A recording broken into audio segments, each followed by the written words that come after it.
Bring Back Classic NBA podcast. I am Jason, and with me, as usual, is Rich. Hello, Rich. What's up, Jason? Not too much. Today, we have a special guest to discuss the greatest moments of the late Elgin Baylor's career. He's a frequent guest of the program, Curtis Harris of Pro Hoops History. Welcome, Curtis. Hey, glad to be back. So, as mentioned, we are talking about Elgin Baylor, who died on March 22nd, 2021 at age 86 of natural causes. Of course, one of the greatest players in NBA history, Hall of Famer on the top 50 list in 1997, 10 times All-NBA first team, 11-time All-Star. He never won an MVP, but he finished in the top 4 times, including a second-place finish in 1963. And was known for his acrobatic scoring moves, tremendous playmaking from the wing position, amazing player in many respects, but truly historic as a scorer. We'll get into some of his numbers in a little bit, and really just, part of the first generation of African-American NBA superstars, along with obviously Bill Russell, Wilt Chamberlain, Oscar Robertson, and Maurice Stokes, who really pushed the boundaries of the game, opening up to more opportunities for African Americans, and also elevating the league into major league status and on TVs across America. So, Curtis, to you first, what would you say made Elgin Baylor such an important player in NBA history? From a playing standpoint, I think it's been, I've read a few pieces today, and they all get to, I think, the most essential part of what he contributed was the not necessarily making the game vertical, because the game, I think with Bill Russell, the game had already really begun to go vertical. But what Elgin Baylor did is that he made the game 360 in a sense, where it wasn't just going straight up or down or back and forth, but he would go around people and swerve and twist and just have the hang time, that's been mentioned. So wouldn't just do a straight shot. He would, contort, hold in the air, double pump. I think that's it's succinctly the lasting contribution he made to how basketball was played. To be the first player to do that consistently all the time is kind of his trademark. Yeah. And as mentioned, really, truly, it was contributed in so many different ways, but truly historic as a scorer. And he was the first NBA player to score 70 points in a game, scoring 71 against the New York Knicks, breaking his previous record of 64. Also has an NBA Finals record of 61 points in 1962. Overall, he had 19 games of 50 points or more. And he had a tremendous career, but if you look at his peak, from about 1960 to 1965, he averaged 31.1 points per game on 49 true shooting, which was above average for the time, 15.5 rebounds and 4.4 assists per game. Also, 4 seasons in a row, led the league in playoff points per game from 60 to 63. So this, of course, he's playing at the same time as Wilt Chamberlain, but, led the league in points per game in the playoffs during those seasons, which I thought was pretty interesting. With other guys, pretty stout scorers in the league as well. Led the Lakers to 8 finals appearances. Unfortunately, all of them losses, most of those to the Celtics. But when he retired in 1972, he was 8th all-time in PER, 6th in points, 6th in rebounds, and 8th in assists. And he's still top 30 all-time in PER and 3rd all-time in points per game. But if you look, top 6 in points, top 6 in rebounds, top 8 in assists, it kind of shows, the versatility that he had. And I was struck today, watching some of the plays of him of, understanding, that he was the crafty shot making, but really the playmaking ability and how much he was really handling the ball. And you can really see traces of how the game evolved with, kind of starting with Elgin, kind of playing that style and pushing that style and the influence of that style on, so many other generations of players. Yeah, I was listening to Bob Ryan. He was doing an interview on a show today, a radio show today. And to Curtis's point, I think Bob Ryan, the words that he used is diagonally. He changed the game diagonally where vertical. Yeah, you got Bill Russell. You have other guys that did it vertically, horizontally, of course. The game was that for so long, but Elgin just yeah, he just bucked all the trends and just kind of said, hey, I'm going this way and I'm doing this with the ball and I'm going to score this way. And it's like, you watch those highlights and there's a great one by the Wilt Chamberlain archive on YouTube. It's like a 26-minute highlight video of Elgin Baylor, which blows the NBA one out of the way. Do not even bother with the NBA one. The NBA one is like 2 minutes, and it's like, did you guys just type in Elgin Baylor and just say, all right, here we go. Here's like Elgin Baylor things that we have, because they're not really even highlights. Like a lot of them are just like Elgin Baylor dribbles, Elgin Baylor goes for a shot, and it's like, oh, okay. And then you watch this 26-minute one, and you're like, oh wow, yeah, that's what he can do. That's what he was capable of. But yeah, you just watch the stuff that he did and the way he was so crafty with the ball, and the stuff that he's doing. A lot of it that you see today, it doesn't look spectacular because it's like stuff that we see all the time. Oh yeah, an up and under. Oh yeah, reverse. Oh yeah, he just slices through the lane and goes up with a with a runner, and you're like, well, whatever. Guys do that all the time now. But yeah, you can see how like he just completely changes the game at that time, and just what he was able to do and how he was able to do it, and really just the fact that he did it, that he was just largely because of, I would say, probably his upbringing, which we'll talk about in a little bit, which obviously wasn't the most accommodating for synchronized or real kind of fundamental basketball. It was just kind of, he was unfortunately not really able to do a ton of high level high school basketball, and wasn't able to do high level college basketball. So he just kind of did what he would do.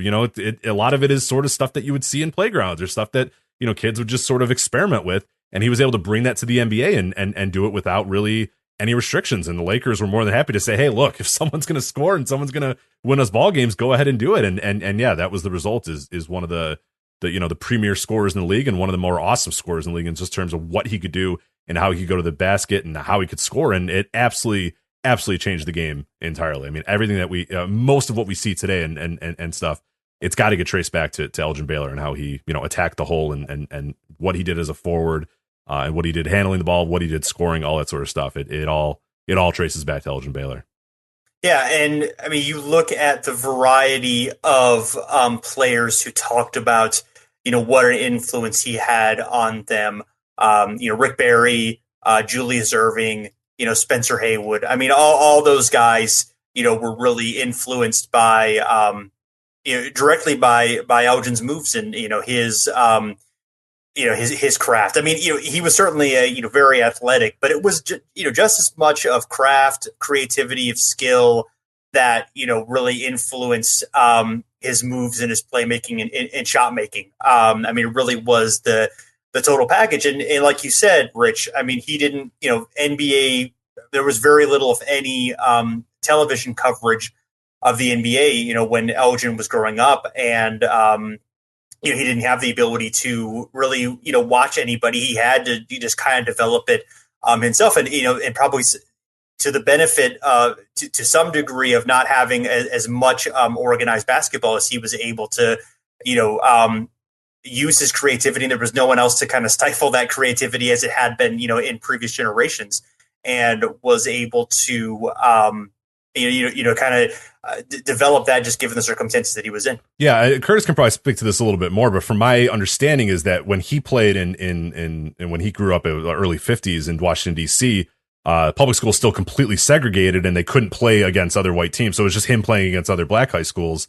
And is that correct? Do you know that for sure, Curtis? That's how I thought I read, is that he just, because of the segregation, he was just always playing against black teams over and over and over again.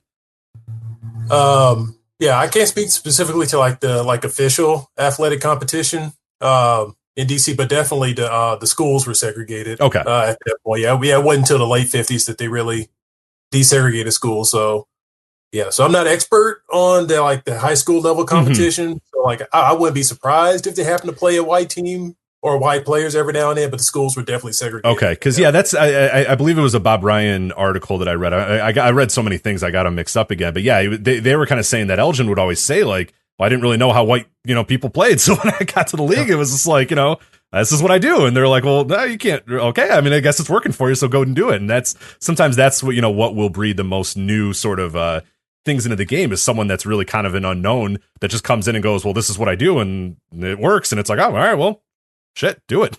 Go ahead. There was no coach telling him he can't do it. There was no, and we'll talk about his college career here in a little bit too. I mean, that was really just hey, you're coming to Seattle and the College of Idaho. Hey, whatever you do, man, that can score. We don't care. Go and do it. And I think that really helps, it didn't get beat out of him that, oh, no, that's not the way we play, or no, that's not how you play, or yada, yada, yada. It was just like, hey, he was good at scoring, and these schools needed him to score, and nobody really stopped him.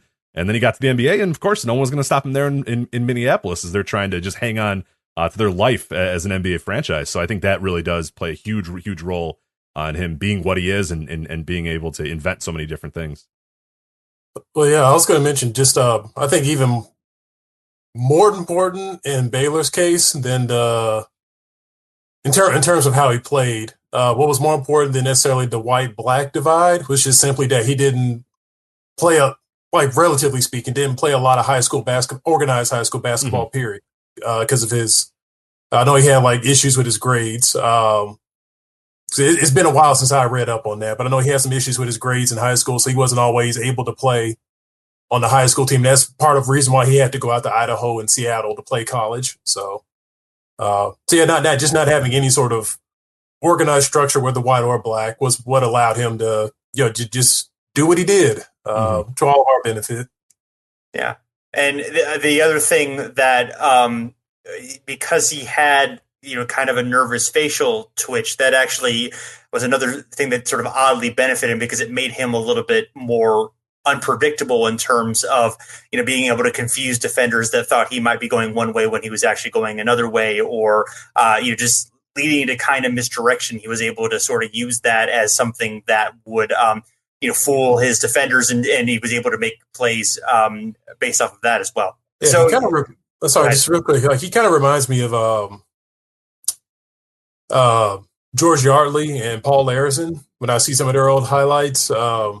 So like Baylor took it to a whole nother level. Sorry to digress a little bit. Back to the first question you asked me, but like George Yardley had like a subtle little sidestep, which we now call like a Euro step too.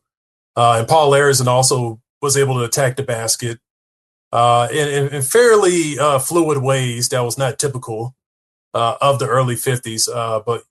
But what Baylor was doing, was again the double clutching and the warping. That's the best term I can think of. It's like warping around defenders.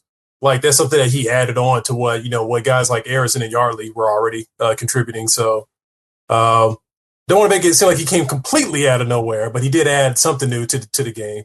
Sure. Just now that I was thinking about it. Yeah, and one of the things I noticed from watching the highlights of him too, the thing that really caught me is just the airtime that he had, just being able to hang in the air as long as he did, because you can see the defenders, they're like, okay, I know, he's going to dribble and he's going to go up for a shot, and they jump, but it's just like he just stays in the air and they're on the way down and he's still on the way up. They're like, oh crap, well that's not going to work, and it's just like, you see defenders, they try like hell, but they cannot do what he's doing. They just cannot get in his way, because he just he floats, he flies, he does whatever you want to say.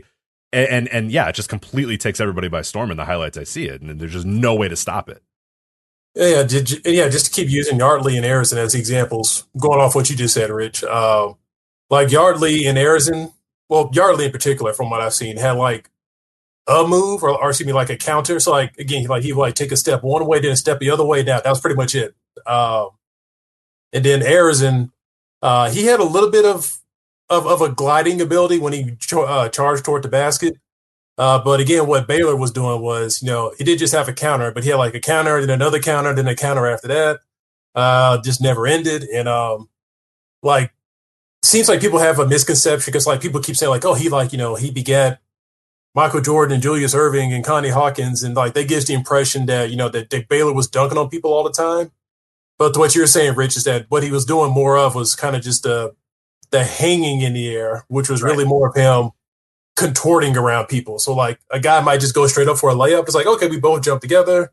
You going straight for a layup, I go try to block it. Like that's that. Yeah. And to your point, not to change and talk about, Michael Jordan here, but that's always one of the things that, to me, like when people say, oh, Michael Jordan's just an incredible athlete and all that sort of stuff, and they like, lazy people always, mention the dunks. And, oh, he did this. To me, it was like never the dunks that made me, obviously Michael, fantastic dunker. But to me, what really set him apart from anybody that I had seen before and made me really kind of stand up and realize, oh my God, this guy's incredible, is that hang time, like you said. And I think people that really dig into the NBA and really dig into like the minutia of basketball, that's what they always bring up about Michael. Not necessarily he could sky over a guy and dunk over him and do all that sort of stuff. But what really made Michael special was just that he hung in the air for what felt like forever and was able to contort his body and get around the defender and all that sort of stuff. And yeah, that's to me what really, you know, stands out. And that's the connection that I look at with Baylor and Michael, and to a lesser and to an extent too, Julius Erving and those guys. It's easy, like you said, to kind of say, oh, dunk, oh yeah, dunk, hey, dunk over everybody. But what really sets people apart is that being able to hang in the air and contort your body and just kind of get to the basket or get a shot off, even if a guy's right in your face, you still have a way to get around him and score. Yeah, and also I'm not even sure. You know, looking at that, I watched that the 26-minute video that you talked about from Will Chamberlain archive, and I'm not even sure there is a dunk by Baylor on there. I mean, there may have been a handful, but yeah, I don't remember seeing one. Yeah, I don't remember seeing one either. It's all like you said, it's all about just kind of the variety of shots, the ability to contort his body, and just and the moves to shift around, twist around. Yeah, it's absolutely. I mean, it is somewhat reminiscent of some of Jordan's best moves as well. But that's an excellent point that it isn't. Yeah, just about like I said. Certainly, the athleticism is a part of the component, but there was so much more, variety in there, and some really great stuff, and some really great passing too. Like really, some really advanced stuff. I had not really noticed that previously watching Elgin the passing there, but there were some really great no look tight passes there, just perfectly on the spot to his teammates, and that was definitely something that was a strong part of his game as well. Hey guys, this is Rich. Just a quick little aside here about a new documentary that we think you guys are going to be very interested in, as well as a little bit of a tip at the end that will help you guys get some free gear as well. So listen in and we'll let you know how you can win some free NBA Store gift cards. But this documentary we're talking about, HBO documentary, it's from Emmy award-winning director Antoine Fuqua and NBA All-Star Chris Paul. The title is The Day Sports Stood Still, chronicles the events of the unprecedented sports shutdown in March of 2020 and the remarkable turn of events that followed. This documentary chronicles the abrupt stoppage of sports, the athletes' prominent role in cultural reckoning on racial injustices that escalated during the pandemic, and last but not least, the complex return to competition. The Day Sports Stood Still premieres Wednesday, March 24th at 9 p.m. on HBO, and will also be streaming on HBO Max. So again, that's The Day Sports Stood Still. Thanks to the team there. We have 5 NBA Store gift cards to give away. So all you need to do, go visit us on Twitter at OverandBackNBA, again, at OverandBackNBA, or check us out on Facebook as well, OverandBackNBA on Facebook, for details on how you can enter to win one of the 5 free $25 NBA Store gift cards that we have, thanks to the team at The Day Sports Stood Still. Again, Day Sports Stood Still, Wednesday, March 24th, 9 p.m. on HBO, or streaming on the HBO Max app.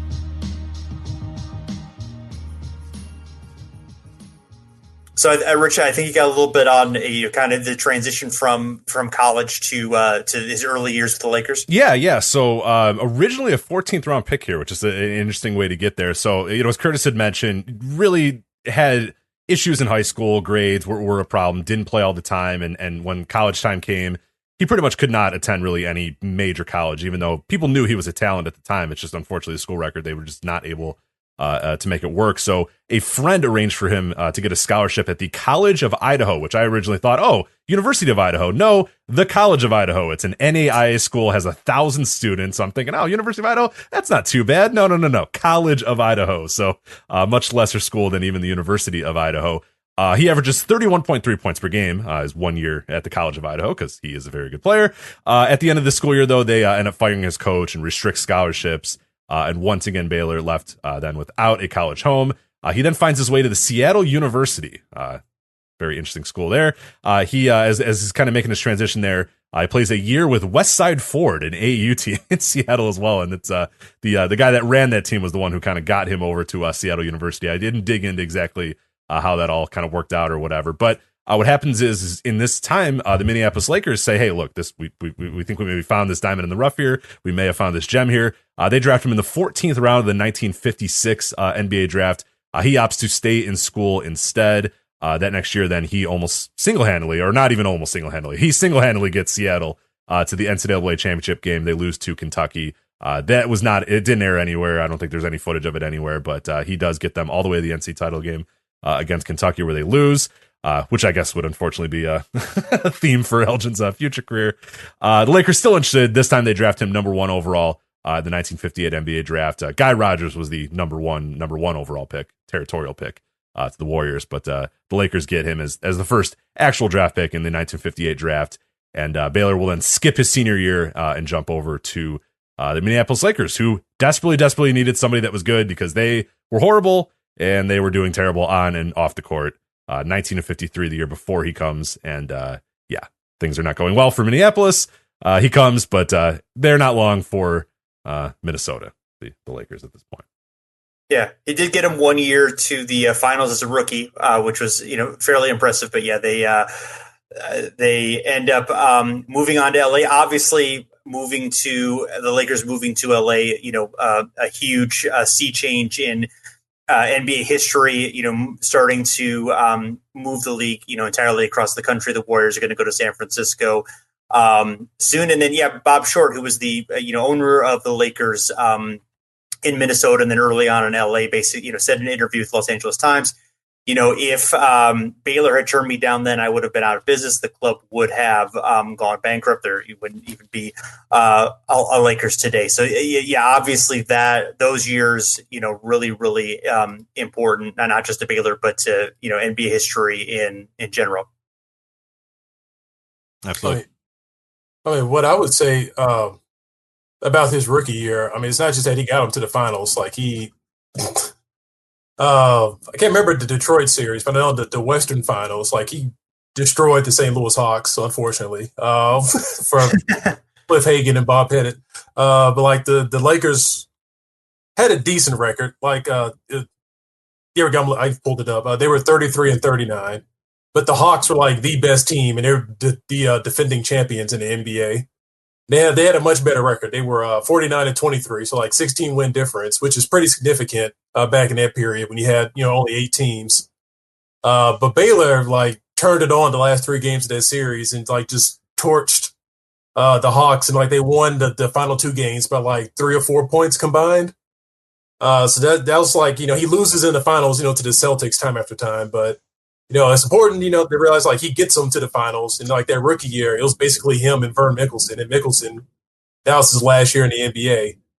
So it was basically those 2 guys like dragging the Lakers to one finals appearance as the Minneapolis club. But then 1960 when Mickelson retired, like the roster was pretty bare, and then they kind of sunk back to being crappy. Although they once again gave the Hawks trouble in the playoffs. So, right. They always came in for the playoff time. Yeah. And he averaged 25.5 points per game in those playoffs, and then the next few seasons would actually lead the league in the playoffs, and he had averages of 33.4 points per game, 38.1, 38.6, and 32.6. I think one thing, obviously all of those years really stand out, but I think the 1962 season in particular, really stands out for Elgin for a number of reasons. And that's, one of the 62's, one of the most famous NBA seasons of all time. Wilt Chamberlain averages 50 points per game that year. Oscar Robertson averages a triple-double that year. And there's just, all kinds of scoring outbursts across the league, lots of 50-point games. We talked about this previously on the show, but looking at Baylor's season in particular, only plays 48 games because he had Army Reserve duty, and he was basically stationed in Fort Lewis, Washington. You could still play, but only on a weekend pass. So in 44 games, 38.3 points per game, 18.6 rebounds, 4.6 assists. He ends up having 6 50-point games that season. Again, this is only in 48 games. And then if it counted officially in the record books, it would be 4th all time in points per game. It doesn't officially count because he only played 48 games, but he did play 2,129 minutes, which is actually more than Bill Walton had in his NBA season. So. MVP season rather. So, we got to petition somebody or something about that one. So, I was going to make this is the original load management season joke here. But then you said he played more minutes than Bill Walton, so I guess all right. that joke's gone. But there you go. See, Kawhi was like, wait a minute, this is perfect. Yeah. Also, I got an idea here. Yeah. I got a fun factoid about that 62 Lakers team. Somebody might have broken it this year because the scoring is out of control once again. But especially the Brooklyn Nets might do it if Kevin Durant and Kyrie Irving and James Harden get on it. Yeah. But the 62 Lakers are the only team in history that had three guys score 50 points in a game. It's like they didn't do it all in the same game, obviously, but like they had three different players over the course of the year had 50-point games. So it was Baylor, obviously, Jerry West, and then Rudy LaRusso also had a 50-point game that year. That's right. Yeah.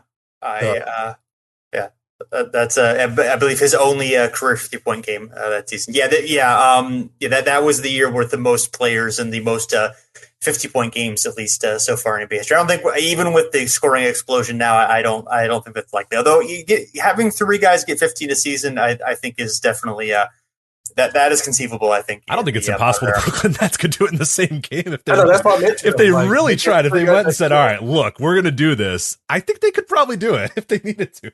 So. We'll see. It's not a bad challenge if they can get all three of them on the court at the same time. That's not a bad challenge. Right. So. Yeah. There you go. Game 5 of the 62 finals against the Celtics, Baylor scored 61 points, also at 22 rebounds. 61 points is a NBA record in the finals. And Baylor also has the record for most points in a 7-game series, 284 in that 62 finals, averaging 40.6 points per game in the finals and 38.6 overall for the playoffs. So not too bad. Unfortunately, Frank Selvey can't make a open shot, and the Lakers fall to the Celtics in those finals. Game 7, one of many heartbreaking losses the Lakers would have against the Celtics. I would say this was the closest call that Baylor had, although 69 was pretty close too. So it's tough to say, but this was definitely, I would say that the peak of Baylor at the peak of his powers in the biggest stage here, for sure. Yeah, and also the important to note that Baylor, in my opinion, has the official record for most points in a playoff game because MJ got his 63 points in overtime. So, good point. It is a good point. I'm bringing it up. Dude, we did a live. Was Curtis on that game where we watched it? Yeah, I was on that. Yeah, I remember you bringing that up at the time too. You're like, just so we're starting up. I just want to let people know that this is not official. I love it. Yes. Yeah. There you go. I hold grudges. No, you should, as you should, man. Let's keep it petty. Yeah, that's the why we like it here. So we got a petition. Oh my gosh! Wait! I'm sorry. Let me just belabor the point. Yeah, no, please. It was a double overtime game. I forgot about that. So yeah, it's like even less. So we have two things we have to petition. I'm writing these down. So we have Elgin. We're going to count his season at 62, and we're going to take away Jordan's record here for playoff points per game. Okay, just want to write everything down that we're going to send over to asilver@nba.com and see what we can do. Right. So. Yeah. Okay, sorry. Back to the regularly scheduled programming. Okay. So, on the court, Baylor is awesome, but he had some really important contributions off the court. In terms of fighting back against racism. In his rookie season, there's a famous story about him, refusing to play in an exhibition game in Charleston, West Virginia, as he's in a rookie year because the all-white hotel refused to check him in. I remember that Hot Rod Hundley, his teammate, asked Elgin to, ask, hey, Elgin, will you play as a favor to me? And then Elgin says something like, well, you can't expect me to come and play if they're going to treat me like a circus animal that stays in a cage until the show goes on. So, obviously Hundley understood that situation. And, it was one of situations, Russell, I know had some situations like that where, the players basically stood up and wouldn't take, playing in those situations. And then the other one, of course, the 1964 All-Star Game boycott that, he was a key part of. And with the immortal words of, go tell Bob Short to F himself. Some good times there. And then the players successfully striking, the owners caving in, and the players getting a modest pension deal out of it. But of course, really establishing the evolving power of the union that would really, come into force in the 70s and beyond. Yeah. Wish I should have looked this up before I came on. I'm not going to be able to find it. But Baylor's protest was super important. The one in '59 in West Virginia, because like that crap had been going on for quite a while. It's like I got Earl Lloyd's biography, and Earl Lloyd wrote about how he was kind of ticked off the Syracuse Nationals were scheduling exhibition games in the South, knowing full well that Earl wasn't allowed to play in those games. So he was like, it's business, but you remember stuff like that. Mm-hmm. Sure. So that'd been going on since the early '50s. And then even at that particular season, the Lakers, I believe, that played a game in I think it was in Houston. And they had dealt with similar stuff with the segregation. So that's why Baylor was, he'd already had enough. I remember this is his rookie year. So he's like, all right, we had one of these incidents already in Houston earlier this year. Now here we are in Charleston, West Virginia. We're getting this run around once again. So like there's backstory to that. Now he just all of a sudden decided to do it. Like he had already been, ticked off at the incident in Houston. Sure. And then when, Bob Short and the NBA are like, oh my God, like we're never going to play a game again in segregated facilities. It's like, y'all have known about this stuff since like 19. Oh my God, racism. Oh no. Yeah. What? Like, this place in the American South wouldn't serve a black person? No. What? Yeah. Oh my God. Yeah. So whenever, like, I'm obviously I'm very happy with Baylor's side of that story, or happy with what he did in that story. But like, whenever I hear like that's not necessarily the tribute, but I guess like the credit that was trying to be given to Short and Maurice Podoloff, and they're like, the NBA won't countenance this kind of behavior. It's like y'all been countenancing that behavior and going along with it because you've been scheduling these games for years and years, just seeing how much you can get by with. And so finally Baylor had enough. It's like, I'm not playing. So that finally forced their hands. Like the owners weren't going to do anything unless somebody like Baylor, forced them to. But then, of course, even then, like, a couple of years later, you had the stuff in Kentucky with the Celtics and the Hawks leaving that game in Lexington because of that segregation too. So you still had incidents afterwards. They weren't as numerous as before. But yeah, that's where Baylor deserves extra credit because he finally forced those guys to stop playing, the pretend shock and actually get down to actually trying to solve the racism problem. Looking at some of the other aspects of Elgin, one interesting thing, personality wise, he was known, had a nickname of Motor Mouth, as he was very constantly chatty, liked to prank his teammates a little bit or tease his teammates a little bit. And then also was known for always being somebody who had to top somebody else's story. Like no matter, like his Rui LaRusso had a quote that said, if you saw a 4-car crash, he saw a 54 car crash. If you caught a 10-pound fish, he caught a 100-pound fish. It's just just kind of a thing where Baylor, was just the quirks of just being a guy who, like to embellish things and tell stories, and just was kind of a little bit of a goofball to be around in the locker room. Although, it was obviously taken seriously as, as a superstar, as a teammate. And, and he and West, I think, they, I don't know if they were, necessarily super personally close, but they obviously had a lot of respect for each other as teammates, and, one of the great duos in basketball history. I mean, outside of, somebody like, Stockton and Malone, obviously, and, Pippen and Jordan, it's hard to think of, two teammates with that kind of long lasting, bond together that played so long and at such a high level, at the same time. And, man does embellish things, but he did survive a plane crash as well. Do you want me to talk about that real quick? Sure, yeah, I hit the plane crash. That's right. This is January 18th, 1960. The Minneapolis Lakers are aboard a DC-3. They're heading home from a game against the St. Louis Hawks. The plane gets lost. It's running low on fuel. And, there's a giant snowstorm going on as well. Elgin Baylor says here, we were playing cards and the lights went out and it got cold. And for a while, the pilot didn't say anything. And everybody wanted to know what was going on. And he said the only thing that was working was the generator, not the instrument panel, nothing. They couldn't see anything. Eventually, the pilots end up having to open the windows of the cockpit and brush snow off of the windows since the windshield wipers were no longer working as well. Elgin then says, finally, the pilot said, listen, I'm going to go down. I think I see a field that we might be able to land in. And he told everybody to get ready.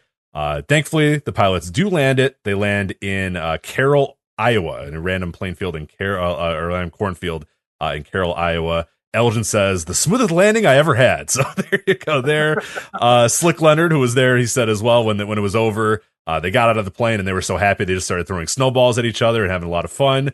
First civilian to greet the downed plane, which thankfully no casualties, nothing, was ironically the town mortician who the plane went over his house, and he got out and said, hey, what's going on here? And Elgin Baylor, as he said, ever the prankster, says, hey, no business for you today, buddy. So town mortician not getting any work on that day.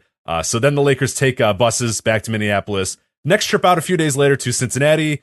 Minneapolis Lakers not doing well at this time. So if you guessed, hey, what plane are they in? Well, it's the exact same plane. So Elgin says they assured us everything was fine. So we fly to Cincinnati and we play, and we get back on the plane and we're flying back. And the late Jim Krebs, sorry. He was on one side of the plane and he was looking out and he says, hey, look, the airport. We're only about 500 feet up. We thought it was an emergency for a plane that was coming in or something like that. There's fire trucks. You see lights. You see all this sort of stuff. It turns out it was for us because they had an oil leak and the engine caught fire on this plane. So thankfully, though, hey, the Lakers moved to Los Angeles. They get a brand new plane. Another quote from Elgin Baylor says, quote, we chartered a plane at the Butler Aviation in Chicago and we landed there. So we're going to use that. The plane looked sort of strange. It was a DC-3, but it had a real nice interior, well done, new engines. I said, man, this plane reminds me of that old Lakers plane we had. So we go up to the pilot, we ask him. He didn't know. He said he just flies them, but he said the owner would be flying back with us from Fort Wayne. They meet the owner. Elgin Baylor says, when we meet the owner at the airport, I asked him where he got the plane. He says, I bought it from some SOB named Bob Short. So it's the same fucking plane that went down. So instead of saying, well, geez, we almost lost our entire team on this plane, they flew it for years and years after and then redid it and then flew it for years and years after that, even when it was in Los Angeles. So, yeah. Well, it's hard to get rid of a good plane, man. Right. Yeah. I would debate that it's a good plane, though. That would be my sentimental value. My counter would be, I don't know if it was a good plane. So.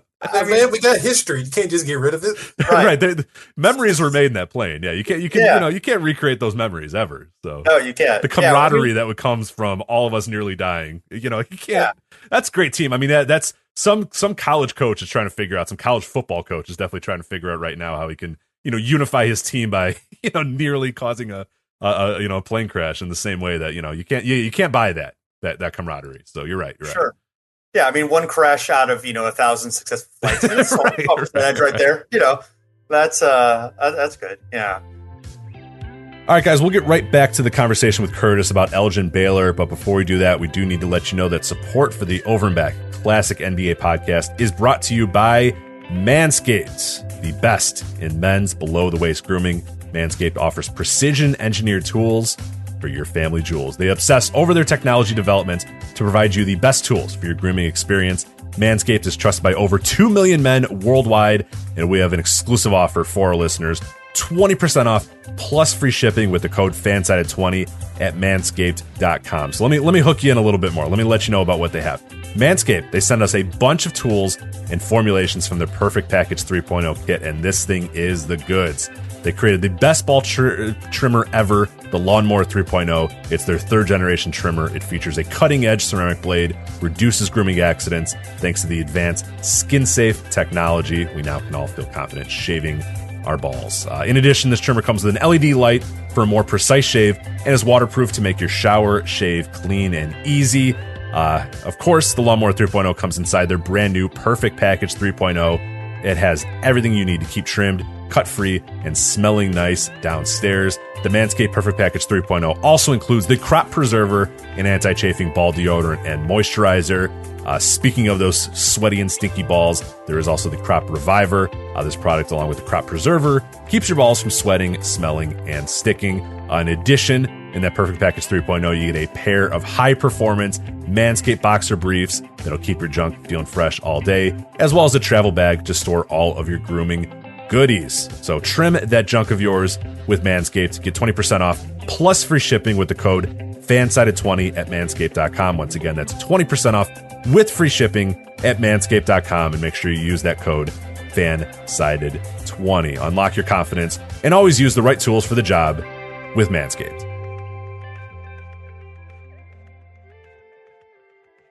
So, obviously, Elgin, tremendous in the early part of his career.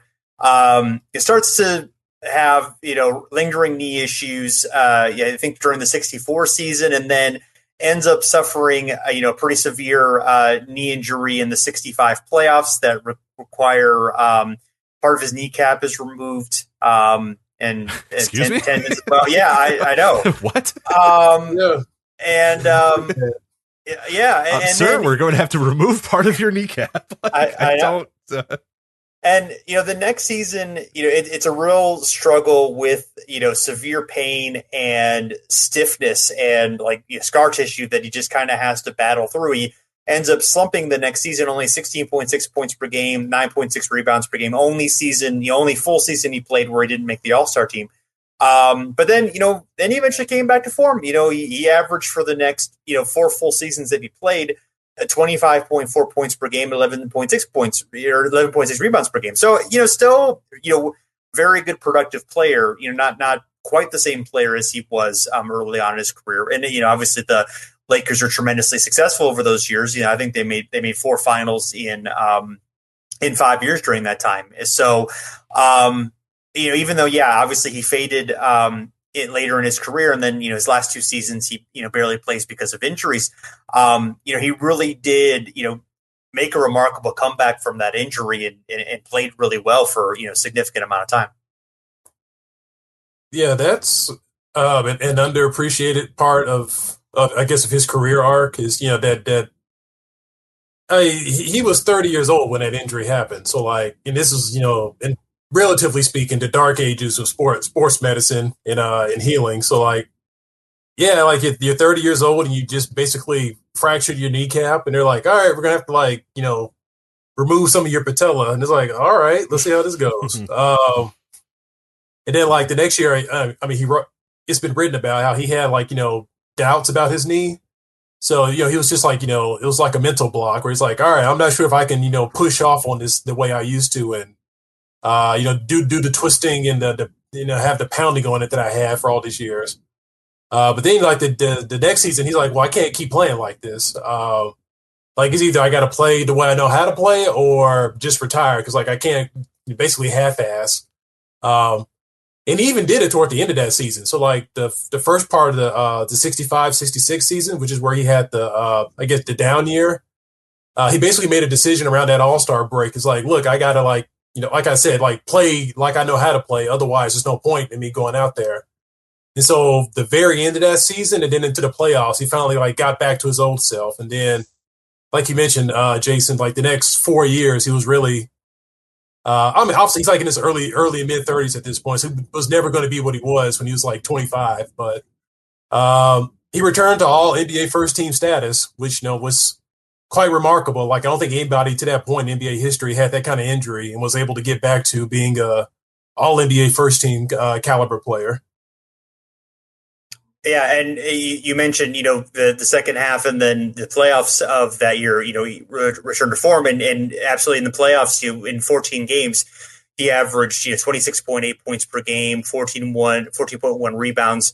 So absolutely, productive, similar production that he had in previous playoffs, and still, and again, leading the team into another finals appearance. So you're right. Yeah, there was definitely, a turnaround at around that point that, he started being able to play as himself again. And like we said, definitely, into the late 60s, he's still effective. And then, it kind of starts to fall off, at age 34, 35. And then his last 2 seasons, he plays 2 games in the 71 season and then 9 games in the 72 season.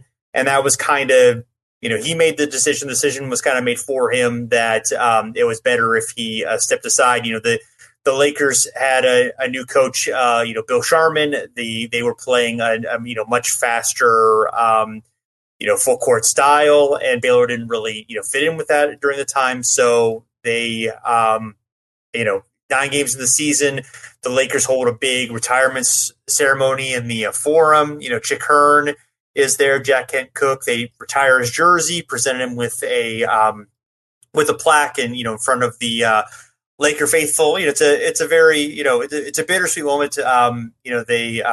You can find footage of the retirement ceremony, and Baylor gives a nice speech. And of course, the sad thing there is that suddenly the Lakers, who kind of struggled a little bit to start off the season, win 33 games in a row and finish 69-13 and win their first title in Los Angeles right after Baylor left. Baylor, of course, had so much success, did so much to establish the Lakers in LA and establish a winning tradition there, even if they never won the ultimate prize with him. But they finally, it's sort of Moses can't make it to the promised land kind of thing.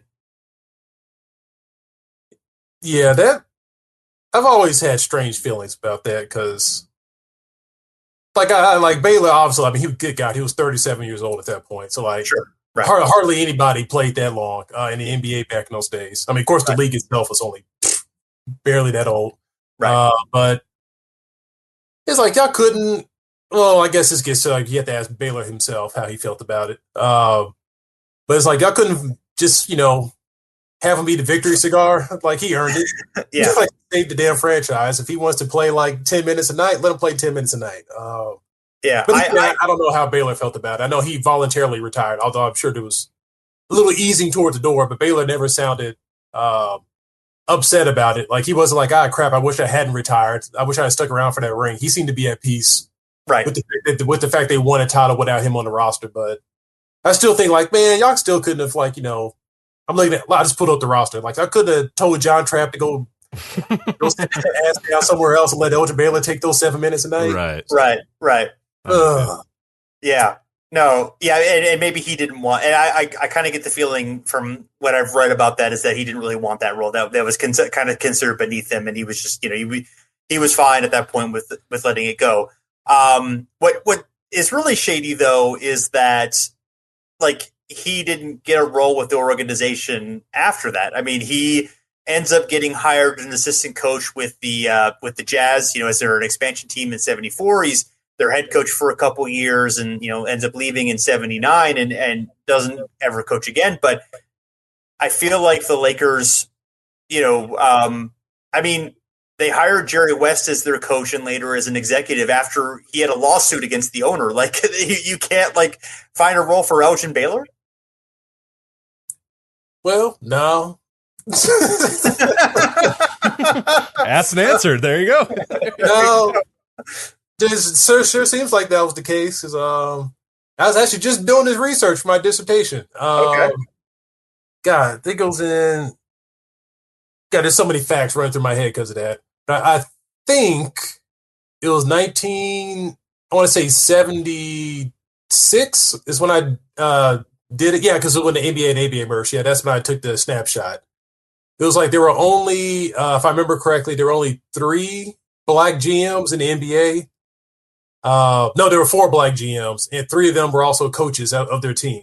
Okay, right. And so it was if you're going to be an executive, you basically have to also be the coach of teams. They're basically using black guys as cost saving measures. It's hey, you want to do both jobs, being a coach and a general manager? Yeah. And Wayne Embry was the only guy that wasn't a coach at the same time, that he was a GM. So yeah, it seemed like the Lakers had already thrown their lot in with Jerry West, along with Bill Sharman kind of doing the general managing of the team. So sure. Yeah. No room for Baylor, unfortunately. I guess not. Well, I mean, like every other black coach in the '70s, he only got one shot at a team, and then never got a second shot at a team. And of course, every black coach and GM has to be a former player too. So yeah, in that era. And here's the thing: is he was coaching New Orleans Jazz, right? Like that team wasn't no good. Like, yeah, it's not really a job anybody wanted. Yeah. I mean, yeah. Well, the one year they were okay was the year he coached them.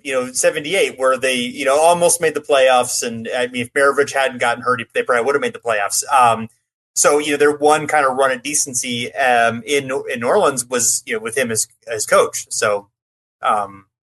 So I mean, he probably deserved another shot. And obviously, he would get another shot in the NBA later on in the late '80s. With speaking of a team that nobody wanted to be part of, the Los Angeles Clippers.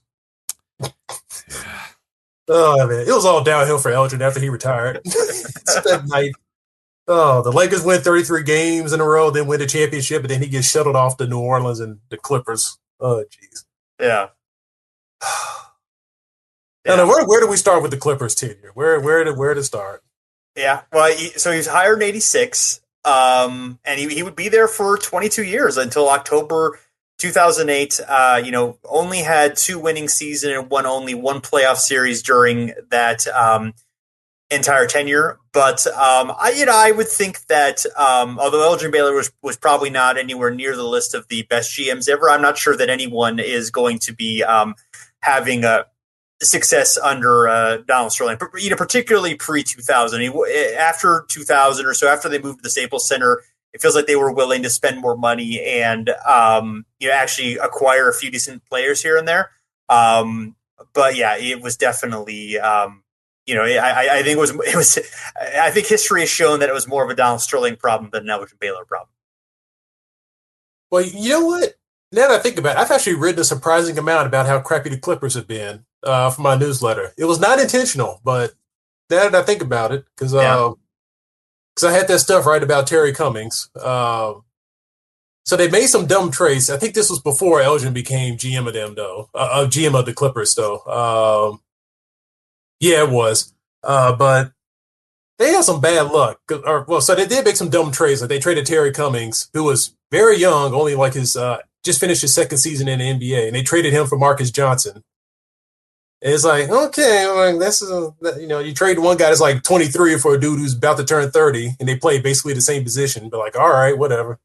But like the freak injuries they hit that team, like Marcus Johnson had like a freak neck injury. Like I think he fell into Benoit Benjamin. So yeah. Heaven help us all if that happens. You never want to fall into Benoit Benjamin. You don't. No. Norm Nixon like blew out his knee playing charity softball.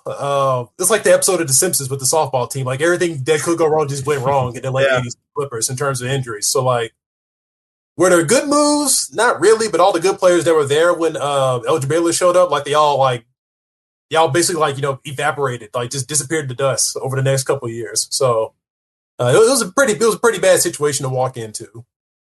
In Baylor's defense, to say nothing of Sterling, it was a bad situation when you just got there from a roster standpoint because of those injuries. Sure. Yeah, and it's also I think one of the big issues as well is playing for running a team that's Sterling aside, like a team that had absolutely no history of winning, especially in Los Angeles. No track record of winning. And being the second fiddle in Los Angeles obviously never helped, and it ends up resulting in them getting the number 2 pick, and it's Danny Ferry, and Danny Ferry goes, yeah, no, I'm not playing for this team. That's not happening.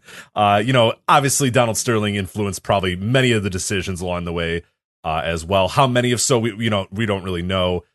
Trading Danny Manning in '94 for Dominique Wilkins, probably not the best move. I forgot that they drafted Antonio McDyess and then traded him for Brent Berry and Rodney Rogers. That's probably not the best move either. The Olowokandi draft, I mean, that is another one again that you look at. It largely like just kind of big misses in the draft. Like they have a lot of really early picks, and they either just don't land those picks, or the guys they get are either quickly traded or don't even want to play for the team. So that really, I think, kind of mires the late 80s, early 90s run of Elgin Baylor. But he does, I mean, honestly, looking on the plus side, the moves from 1999 to like 2008, most of them are pretty damn good. And it coincides with the team actually getting, respectable, early 2000s as well. I mean, one unfortunate trade, sorry, Jason, for this one, trading Lorenzen Wright for 2 first-round picks and getting Quentin Richardson and Chris Wilcox out of both of those for Lorenzen Wright is not bad. So sorry, the Atlanta Hawks, but that did not work out for them.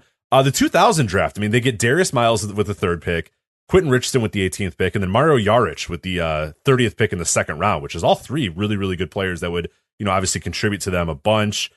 Trading a future first round pick for Keon Dooling, Corey Maggette. That ended up working. Getting Elton Brand for Tyson Chandler and Brian Skinner. I mean, that, again, a huge move by Elgin there that ended up working out pretty well, I would say.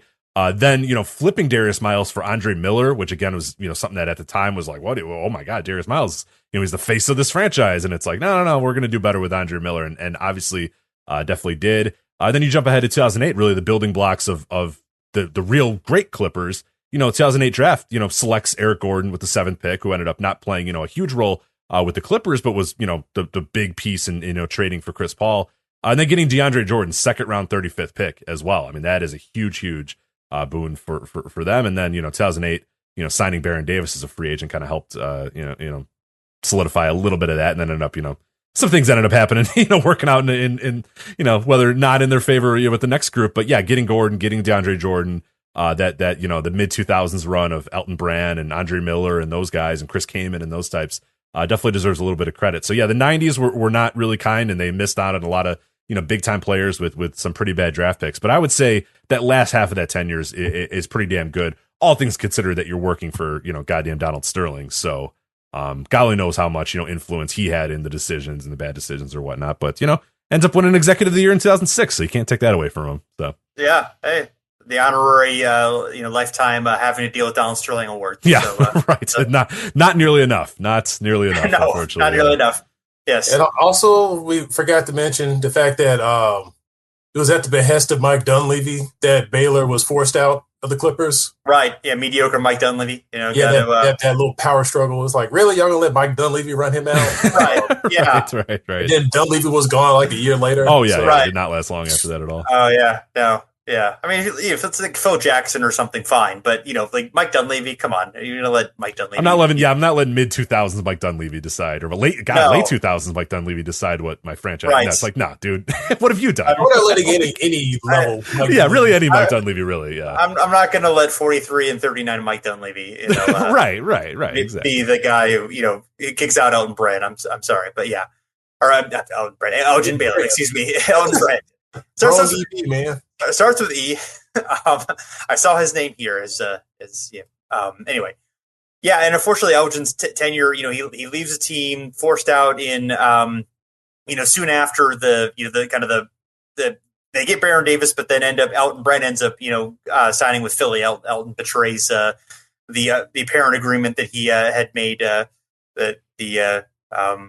What's the word for non-written agreement, verbal agreements that he had perhaps made, or maybe perhaps not made, depending on who you ask. But then filed an employee discrimination lawsuit, both because of age and race. If I could speak, that would be helpful on a podcast. And then Baylor later dropped the racial discrimination claims, but then the remaining claims of age discrimination ended up being rejected by a Los Angeles jury in 2011 by unanimous 12-0 vote. So unfortunately, Elgin did not win his lawsuit. Perhaps if that had happened a little bit later, when not that in NBA circles, certainly Donald Sterling was known about, but perhaps outside of NBA circles, that if a few more things had been known, perhaps he would have won that suit.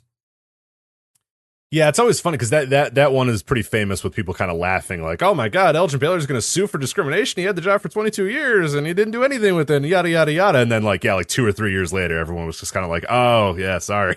maybe he was right. And it's like, I mean, there was plenty of evidence that could state that, Donald Sterling, not a good guy, but thankfully everybody realized Donald Sterling, not a very good guy, pretty soon after. So took a little too long, if you ask me, but hey, you know what? At least we got it. So right. So, Curtis, any other thoughts you have, perhaps on Elgin Baylor that you'd like to share? I don't know. I don't think so. At least not at the moment.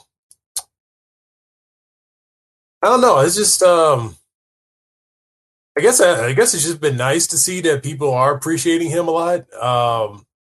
Unfortunately, it was after he's passed away, but it's been a lot of. There's a lot of discussion, just he's the guy, the superstar that Never got enough attention while he was playing, and certainly after he played, because obviously guys after they retire never get enough attention from that era. But it's been nice to see like lots of writers taking the time to interview a lot of the older players who came after Elgin Baylor, like you were already mentioning at the beginning of the show. How guys like Julius Erving and other people were saying like they were just influenced so much by Elgin Baylor, so it's been good just to see that really come out, even if the NBA itself does a crappy job as usual. Sure. And honoring and portraying its history, but the sports writers have done a good job, I would say. So I'm happy about that. Definitely. It's been nice to see lots of good stuff out there. So we definitely like to see that. And it's good. Yeah, it was like a month or so ago when there was conversation about perhaps changing the NBA logo and having it be after the image of an African American player. They picked a choice, did they? Sorry to. I get that. That was so stupid. But go on. Sorry, Jason. Keep going. No, I'm not sure how I feel about it. I mean, I'm certainly not.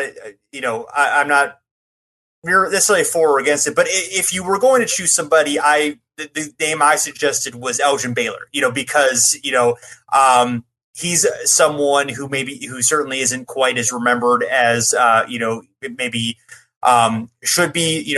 Had tremendous influence on the game. Isn't somebody who, other guys in that era, Russell and Chamberlain are obviously a bit more memorable. And he's someone who's, I think, been overlooked a little bit. Plus, he was West's teammate for a long time. So there's just kind of some serendipity in modeling it after Baylor. I think he would be a cool choice if the NBA ever went in that direction, which I am guessing they probably won't. But if that were ever a thing, he would probably be the guy who I would nominate as a candidate for that. There's plenty of better people than the person that I'm sure Curtis is alluding to. That's what I was going for. So, like, Jason, you said very well, like, if there would be a logo change, why Baylor would be a good choice. It's like, I don't think there's a need to change the logo, but, like, if it happens, whatever. But, like, yeah, Baylor's a good choice. Because, like, of all the Lakers players, of all the African-American Lakers players that have been mentioned, Elgin Baylor is a far better choice. I think it's the best way to say it, right? Yeah. The player that was suggested by the currently active player who was just, for some reason, had this thought in his head. It was just like, really? Kobe Bryant? It was like, right. Let's all just sit down for a moment and ask ourselves, what did Kobe Bryant do to change basketball? And it's like, I thought about that when that whole conversation came up, and I was like, I really can't think of a good answer to that question. It's like, he was obviously a really great player, but it's like, what did he do to change basketball? It's like, I got nothing. Yeah, maybe somebody out there listening has something else. I don't know if I would say there's hundreds of guys, but there are definitely a very, very big handful of guys that I would definitely. I'd listen to an argument of a Bill Russell. I'd, of course, listen to an argument of an Elgin Baylor. I'd listen to an argument of many, many other guys before I would ever get to Kobe Bryant. So, see, I guess the other half of what I was thinking about is like, okay, well, if we are going to change the logo, just for the sake of argument here, it's like, okay, like, who hasn't been honored enough? And it's like, okay, well, Kobe Bryant has the All-Star Game MVP named after him. Does it need to be the logo? Like, no. Like you just mentioned, Bill Russell. Russell's got the Finals MVP. Right. So it's like, okay, you need to go for somebody that doesn't have any honorific for him. And yeah, it's like Elgin Baylor, like, as much as he did for the NBA and for basketball, just period. He's got nothing named after him. And then even, as Jason mentioned, like all the accolades and achievements, never got an MVP award. I think he got maybe one All-Star Game MVP. So I think that's like the one like individual award he ever got. Yeah, his rookie year. He was rookie of the year as well. Yeah. Be honest, right. I don't care about rookie of the year. But he was rookie of the year. But yeah, so it's like, this is a dude that, this is a pretty good argument that, I would say it's like, the definitive and conclusive argument. This is a good argument to be made that Baylor is like one of the, whatever, pick your number, like one of the 5 most important basketball players from a standpoint of like the stylistic changes he introduced to the NBA. and also just like we talked about with his protesting, just how he also changed how the NBA conducted business.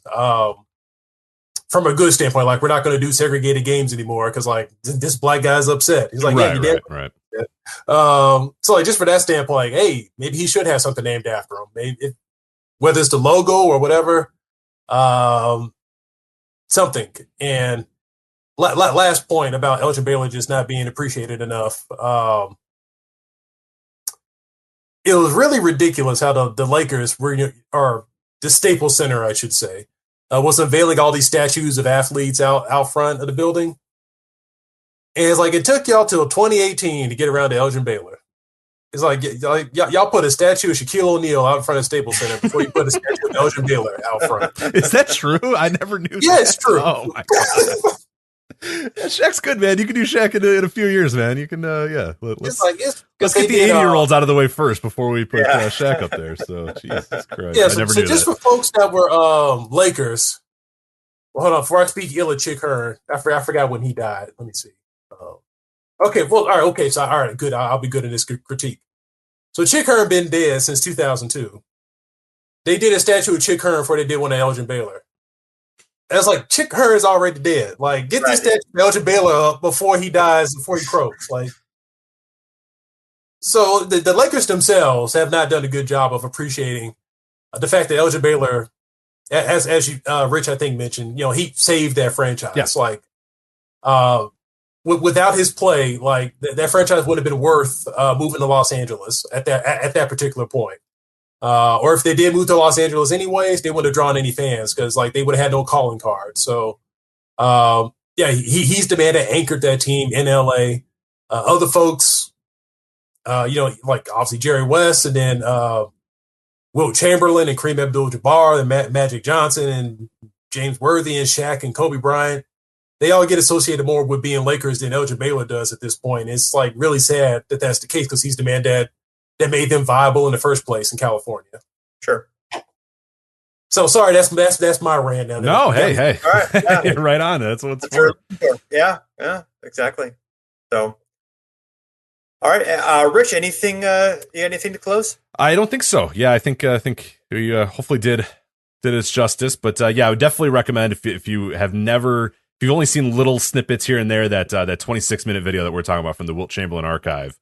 Very easy to find. I think if you just look up Elgin Baylor highlight video, it comes up, or just make sure you watch the Wilt Chamberlain archive one, because that one was really good. There's a lot of stuff in there. There's quotes. There's a lot of really, really cool stuff. They did a great job with that one. So far and away better than whatever I think the NBA. I mean, what the NBA has put together or what they will put together, which is extremely lazy even by their standards. So definitely check out the Wilt Chamberlain archive one if you get a chance. So yeah, and we also reposted a older episode that we did a few years ago, talking about Elgin and some of the battles with the between the Lakers and the Celtics in the 60s. So if you want to dig in more to that was part of our Bill WrestleMania series. So that's a good one to listen to as well. In addition to some details we didn't get into here. So do that. And of course, always check out Curtis's work at his Pro Hoops History newsletter. Always writing good stuff about NBA history. Anything else you want to plug, Curtis?